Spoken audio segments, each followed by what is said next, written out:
Viral ngayon sa social media ang mga post kaugnay kay Marikina Representative Stella Kimbo na nagpapakita ng pagkukumpara ng kanyang pagiging simpleng teacher noon habang ang mga samot-saring komento sa kanyang pagiging maluho umano bilang kongresista ngayon. Para kay Attorney Salvador Panelo, dating Chief Presidential Legal Counsel, maituturing na karma ang nangyari ngayon kay Kimbo kasunod ng kontrobersyal na budget hearing para sa Office of the Vice President kung saan siya ang Senior Vice Chairperson ng Appropriations Panel.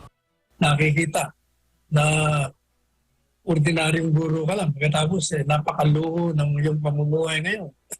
Dati-dati daw, nagta-tricycle, jeep. Ngayon, talaga nakaban, kung todo customized. Makikita mo, kalat na kalat sa buong social media na ngayon nasa lente siya.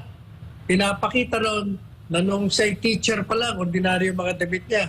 Ngayon, branded lahat, kumpleto, damit, sapatos, alahas, at saka pag umaharap sa kongreso, akala mo nagpa-fashion show. O tuloy, nakikita tuloy ng mga tao.